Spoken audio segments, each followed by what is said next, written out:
주여, 우리의 눈을 열어 주의 말씀에서 놀라운 것을 보게 하옵소서. 아멘. 또 내가 보니 보라, 어린 양이 시온산에 섰고 그와 함께 14만 4천이 서 있는데 그들의 이마에는 어린 양의 이름과 그 아버지의 이름을 쓴 것이 있더라. 내가 하늘에서 나는 소리를 들으니 많은 물소리와도 같고 우레소리와도 같은데 내가 들은 소리는 검은고 타는 자들이 그 검은고를 타는 것 같더라. 그들이 보좌 앞과 네 생물과 장로들 앞에서 새 노래를 부르니 땅에서 속량함을 받은 14만 4천 밖에는 능히 이 노래를 배울 자가 없더라. 이 사람들은 여자와 더불어 더럽히지 아니하고 순결한 자라. 어린 양이 어디로 인도하든지 따라가는 자며 사람 가운데에서 속량함을 받은 처음 익은 열매로 하나님과 어린 양에게 속한 자들이니 그 입에 거짓말이 없고 흠이 없는 자들이더라. 아멘. 여기 잠깐 보겠습니다. 이제 내가 보니 어린 양이 시온산에 섰고, 이 어린 양은 분명 예수님이시죠. 그리고 그분과 함께 14만 4천이 서 있어요. 이 14만 4천이 이전에 보여준 하나님의 종들, 이마에 인맞은 하나님의 종들이고, 그들이 누구냐? 종말에 두중인으로 사역하면서 순교를 당한 다음에 죽었다가 짐승이 이들을 죽이나 그들이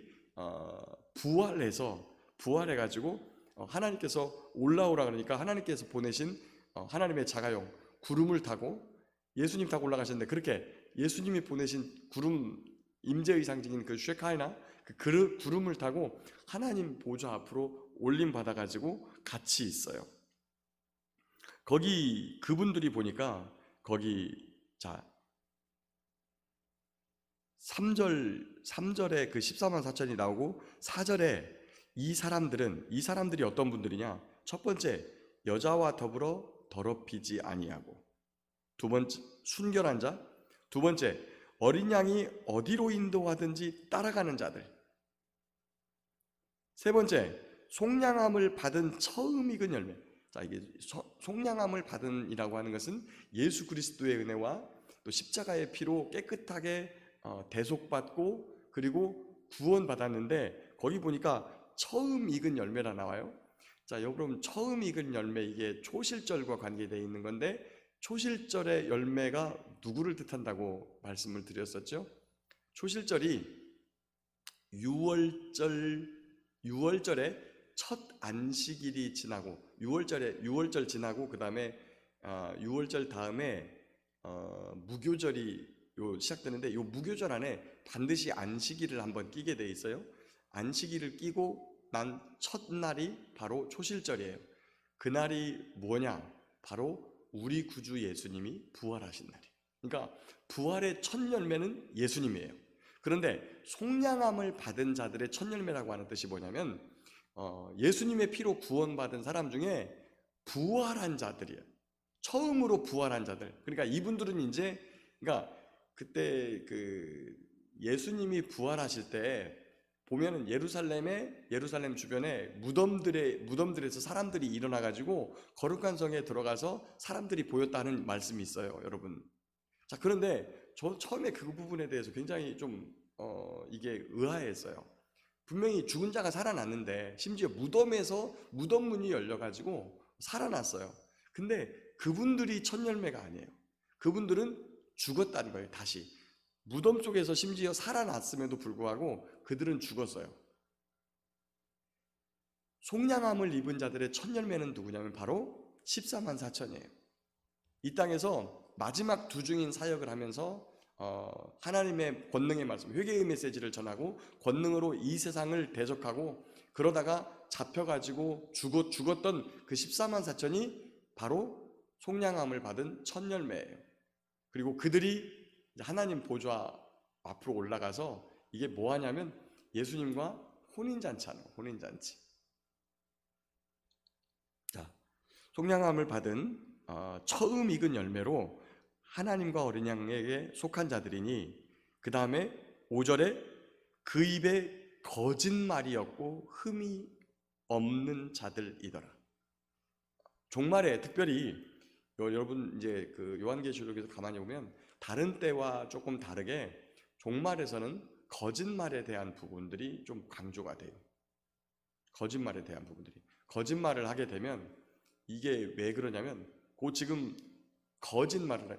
생긴 건 어린 양처럼 뿔이 있는데 어린 양 같이 생겼는데 그 입은 용의 말 같더라. 이게 거짓말이라는 거예요. 거짓된 말, 비진리.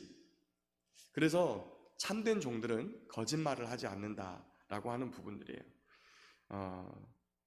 저와 여러분들이 이 마지막 시대 때 정말 하나님께 쓰임 받고 이 땅에서 주의 신부로, 거룩한 신부로 준비되기 위해서는 그렇게 거짓말이 없고, 그 다음에 어린 양이 어디로 인도하든지 따라가는 자들. 그래서 시험의 때에 인내의 말씀을 지키는 자들. 그 다음에 여자와 더불어 더럽히지 않는다. 자, 이 여자가 도대체 누굴까?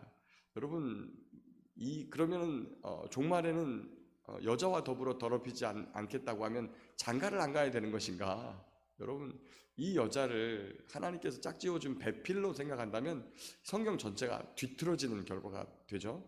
만약에 이 여자를 여자와 더불어 더럽히지 말라는 말을 결혼하지 말라는 말로 받게 되면 창세기부터 말씀하셨던 하나님께서 아담에게 짝을 주시면서 독초하는 것이 좋지 못하다 그래가지고 짝을 주시고, 그 다음에 그 짝과 함께 이 땅에서 생육하고 번성하며 하나님의 말씀을 이루어가고, 그리고 주님의 은혜를 세상 가운데 전하고 후손을, 거룩한 후손을 남기게 하는 이 거룩한 사명들이 없어지는 게 되는 결과예요. 그런데 그 안에는 또 한 가지 의미가 있죠. 여러분, 우리가 이제 그 생육하고 번성한다는 게 단순히 육적인 의미만을 가지고 있진 않아요. 물론 영적인 의미도 있습니다. 다시 말하면 뭐냐면 우리가 예수님처럼 거룩한 사람이 되어서 하나님의 나라에 대한 도를 전하고, 또 그 말씀을 전함으로 말미암아 주께로 나오는 자들을 구원하는 그러한 은혜의 삶. 그래서 정말 육적인 이스라엘이 아니라 영적인 이스라엘, 육적인 사람의 번성만이 아니라 하나님의 나라를 이루는 그런 하늘나라 백성을 더 주님께로 돌아오게 하는 그런 일들 역시 생육하고 번성하는 일이 마땅해요. 그런데 이제 이 여자와 더불어 더럽히지 않는다라고 하는 요 부분은 이 땅의 종교, 그리고 타락한 교회, 세상으로 빠져버린 예수님을 배교한 교회에 대한 이야기를 합니다. 근데 저와 여러분들이 잘 생각해야 될 게 있어요. 예수님 배교했다 그래서 나는 예수님 안 믿어, 이렇게 하는 사람들이 결코 없다는 거예요. 예수님을 한번 경험해 본 사람은 절대 예수님을 배반한다고 말로 할 수가 없어요. 왜냐하면 그렇게 하게 되면 반드시 심판을 받게 된다는 것을 알기 때문에요. 그런데 어떻게 배교가 되냐면 하나님의 말씀을 무시하면서 하나님을 떠나게 떤다는 거예요. 일예로, 그 예로 바로 그 전에 13장 맨 마지막에 짐승표 받으면 죽는다? 이렇게 분명히 이야기를 했는데, 이 짐승표에 대해서, 그러니까 이 짐승표를 못 받으면 첫 번째 먹는 것이 당장 문제가 돼요. 여러분, 우리 생명은 붙어 있는데 우리 입으로 먹을 게 못 들어가게 되면 굉장히 큰 시험을 당하게 되죠. 어려움을 당하게 되죠.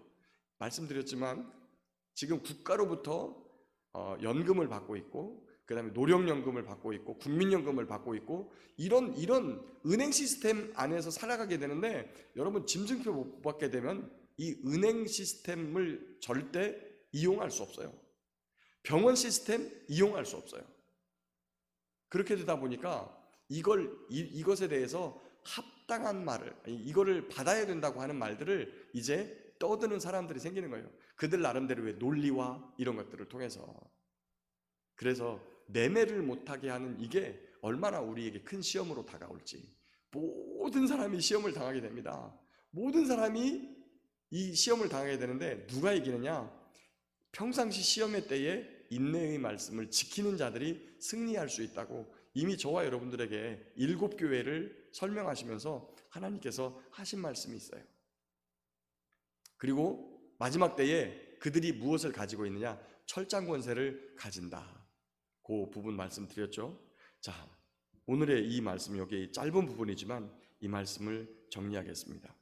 분명히 이 어린 양이신 우리 구주 예수 그리스도가 오실 때 그분을 맞이할 속량함을 입은 첫 열매는 주님의 말씀을 증거하다가 순교한 14만 4천 주의 종들이 먼저 될 겁니다. 근데 그 주의 종들이 신학을 한 사람, 목사의 직분을 받은 사람이 주의 종들이 아니라 하나님의 말씀을 먹고 주의 말씀을 증거하는 자들, 누가 될지 모르는 거예요. 여러분, 제가 목사라도 속되게 살면, 세속적이 되면 다 버림받게 돼요. 분명히 그 종들을 7별을 붙잡고 계신 그분이 경고하셨어요. 7교회에 경고하시기를, 그렇게 첫사랑을 버리고 그 다음에 하나님의 말씀에 깨어있지 못하고 인내의 말씀을 지키지 못하면, 이기는 자가 되지 못하면 하나님께 책망받을 것이다 라고 분명히 경고하고 있습니다. 특별히 맨 마지막 세대의 가장 큰 관건은 5절에 그 입에 거짓말이었고 흠이 없는 자들이더라. 사랑하는 성도 여러분, 저와 여러분이 이렇게 마지막 세대에 주님 앞에 가서 들림받고 주님과 함께 아름답고 복된 삶을 살기 위해서는 입에 거짓말이 없어야 돼요. 선한 거짓말 없습니다. 선한 거짓말 없어요. 그리고 세상에서 여자와 더불어 배교한 교회, 하나님의 말씀과 계명을 지키지 않으면서 예수님을 믿는다고 하는 사람들, 그 사이에 같이 끼어 있으면 안 돼요. 더럽히지 아니하고 순결해야 됩니다. 그리고 어린 양이 어디로 인도하든지 따라가는 자들, 그 길은 넓은 길이 아닐 것입니다. 사람들에게 박수받는 길이 아닐 것입니다. 좁은 길일 것입니다. 협착할 것입니까? 고난의 길일 것입니다. 십자가의 길일 것입니다. 사람들에게 오해받는 것일 거고요. 그 입술을 지키고 이 길을 가기 위해서는 십자가 고난과 아픔이 있는 그런 길일 것입니다. 그럼에도 불구하고 우리 주님께서 그 길을 나를 따라오라고 인도하면 어디든지 따라가는 그런 사람이어야 우리 주님 앞에 마지막에 설 수 있을 것입니다. 오늘도 하나님께서는 그렇게 예배하는 자를 찾으십니다. 예배는 단순히 성경을 들고 하나님 앞에 이렇게 선자가 예배가 아니라, 그의 예배가 아니라, 그것은 우리의 삶을 주님께 드리기 위한 시작이죠. 하나님을 앞에 모시고 성경을 앞에 펴고 하나님을 앞에 모시고 경배하고 예배하고 찬송하는 이 시간처럼 나의 삶의 자리에 가서 나의 삶으로, 그리고 내 몸으로 하나님을 경배하고 예배하는, 그래서 하나님께서 찾으시는 자가 되는 복된 한날. 그래서 우리 주님께서 시온산에 섰을 때 그 주님과 함께 서서 아버지 하나님을 찬양하고 주님과 함께 영생을 살아가는 저와 여러분 모두가 될 수 있기를 예수님의 이름으로 축복합니다.